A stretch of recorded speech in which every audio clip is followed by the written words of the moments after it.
Hi everyone, happy World Cancer Day. My name is Nina Kalefi and I'm the brand specialist at UICC.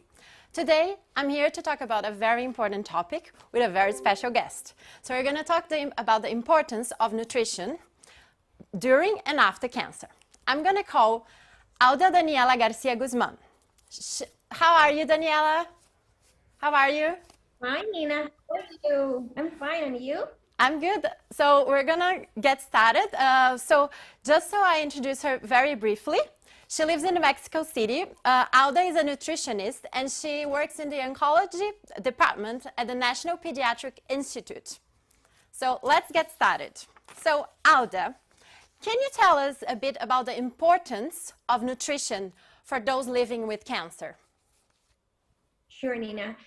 First of all, I think it's important to say that nutrition should be part of the treatment of a patient with cancer.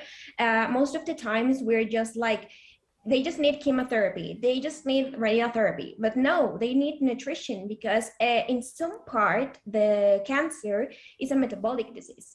And this metabolic disease is a lot of changes on how the body gets energy and how the body gets a lot of their functions about this energy they're giving. So when we have cancer, the tumor is working because he needs to survive. And when he needs to survive, he needs to get energy. So if we don't get a correct nutrition, the tumor is going to be the responsible to make the patient get weight loss, to have a muscle loss. So that's important for nutrition in a patient with cancer. So we should be able to maintain a patient with a correct weight, and we should maintain specifically the muscle, because there's like a lot of studies that says that a patient with a good muscle mass has better chances of surviving the disease. And the most important, they get like a lot of more positive results of the treatment. So that's one of the most important things. And another thing that I think it's like really important to say is that most of the time we listen to a lot like, oh, you have cancer, you can eat this, you can't eat this, you should be drinking like juices and all that stuff. And that's not true. A patient with cancer can eat everything he wants. But what we have to be careful about is the preparation of the food and how we are going to clean, for example, the fruits, the vegetables. Some of the times in restaurants, like the cleaning is not like really like important, or they don't put like their best effort. So that's one of the recommendations, to try not to eat in restaurants where they don't have like this cleaning focus. But at this, we can eat whatever way they want, or they can be, imagine you have cancer and then they tell you you can't eat your favorite food, you can't eat I don't know, you can go to a party because you can't eat the food they're going to get there. So that's the most important thing. A patient with cancer can eat whatever they want. And that's why our work as a nutritionist is important, because we are going to guide them of how they're going to eat the food that they like, but taking care of some of the stuff that the treatment can take as consequences. Thank you, Alda. That's very good to know. And as you know, this World Cancer Day is all about putting a spotlight on equity in cancer care. You work in a public hospital in Mexico City. So what are some of the challenges you witness when it comes to equity? There are a lot of challenges. We have a lot of patients that come from rural part from the country, that comes from the high mountains, and they're like no equity in the economic part. They do like about 5 to 7 hours to get to the hospital. Sometimes they don't have the amount of money that we wished, so that they could eat all the food that we want. And I think that's one of the worst things we do as nutritionists, because some of the times we're like, yes, you have to eat fruit, you have to eat vegetables, and if you can eat salmon, you should eat salmon. But most of the times our patient does not have the money to buy this food. So what we should do is to get and made a meal plan so that our patient we take the cost of it, and they're not going to get in problems to buy them, for example, salmon, no? So, and most of the time the patients are like, I have never eaten salmon in my life, and you're putting it on the meal plan. So I think that's the most important. For example, these patients that come from rural parts, I try to put in their meal tortilla, beans, like if they have like vegetables in their house, trying to connect to put it into the meal so that it's easier for them to catch it. So I think that's the most important thing. And the other most important thing is that working in a public hospital, some of the times all the food that we receive here in the hospital comes from the government. So most of the time we don't have like a lot of variety. So every single day of the week we send chicken, and there is a moment that the kids are like, Alda, I don't want chicken anymore. So that's one of the most trouble I'm here in the hospital, because some of the times we just have to make like magic so that the patients eat the food that we receive here in the hospital. So we try, I don't know, to put like seasoning, or to put, I don't know, like combine it with another stuff, or with tortilla. Here in Mexico, we love tortilla. So tortilla most of the time is saving me from the kids to eat. So that's what I think. It's the worst thing of in Mexico, and specifically in a public hospital. I know this is a reality for many, many countries in the world. So if you could give us 1 or 2 recommendations for nutritionists all over the world, how they can work on these problems and challenges on their reality. Well, I think that the most important thing that we should get in is that we as a nutritionist should be adapted to our patient. Every single day when we make a meal plan, we should take care of all the things and all the characteristics of our patients. So if they have access to food, if they do not, what access to food do they have? And that's how it's going to be easier that the patient gets to the meal plan, and it's easier for him to take it. Another stuff is that some of the time as a nutritionist, we just think about weight, and we should not think only about weight. We should think about how many muscle mass this patient has, how many this patient is eating, and something that is important is the physical activity. A lot of patients, when they're diagnosed with cancer, they just put themselves in a wheelchair, they just put themselves all the whole day in a bed, like resting because I have cancer.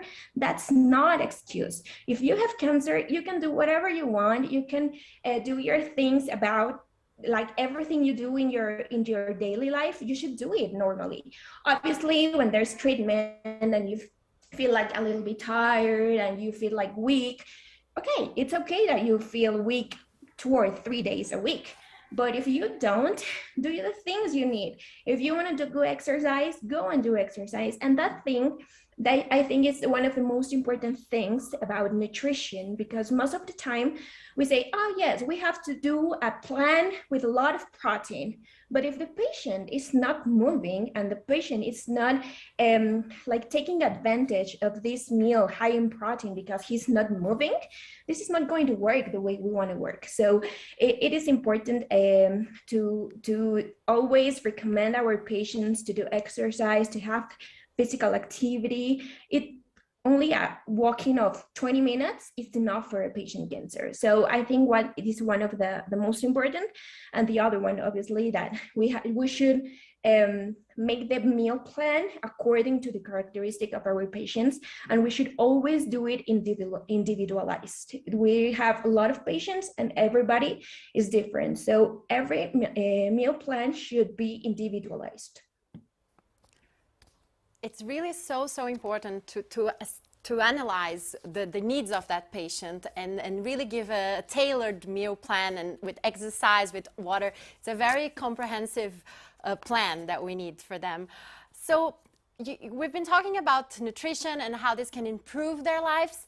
Can you give one very tangible example of how following a meal plan, following exercise, how can this improve the life of a patient? Well, first of all, they're going to have enough energy to do their activities as they normally do.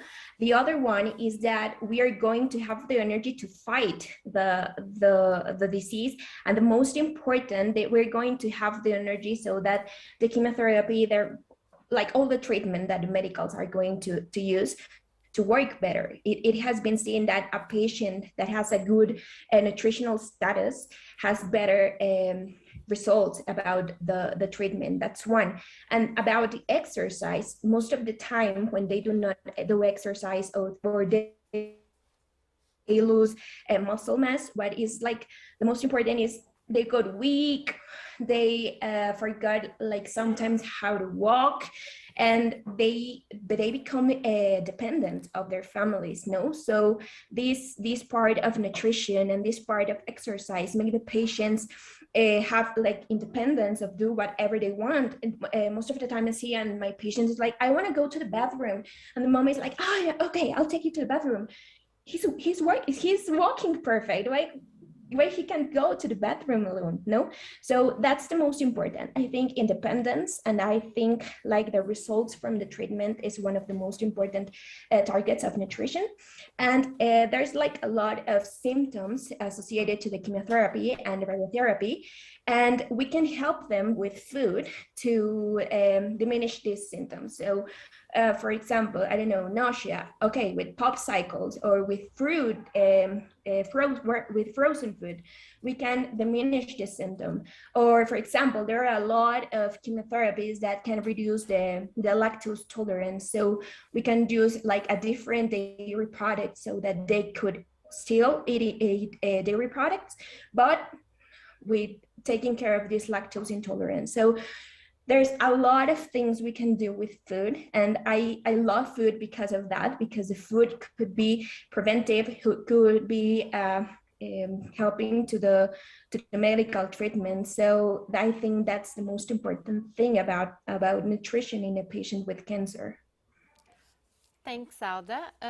Well, we've been talking about this, but I would like you to summarize like the main message here. What would you like people to remember in a month, 2 months, 3 months, this World Cancer Day, about nutrition and cancer? Okay, so the first one, and I think that's most important, you can eat whatever you want. If you're going to a nutritionist, take like a lot of communication with him and with her, and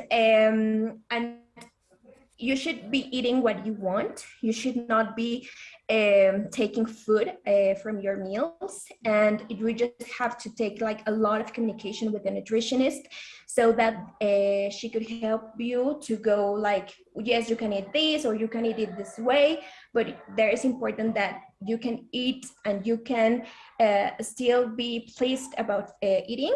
The other thing is that nutrition is part of the cancer treatment. So if you're at a cancer treatment, you should go and find a nutritionist that can help you to maintain your nutritional status and to help you to diminish the symptoms that you have about the treatment, specifically some of the chemotherapies surely you're receiving.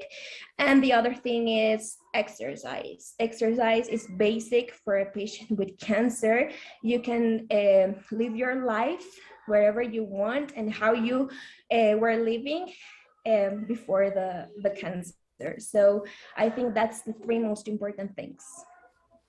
Thank you. And finally, you know, what are you doing this World Cancer Day to celebrate it?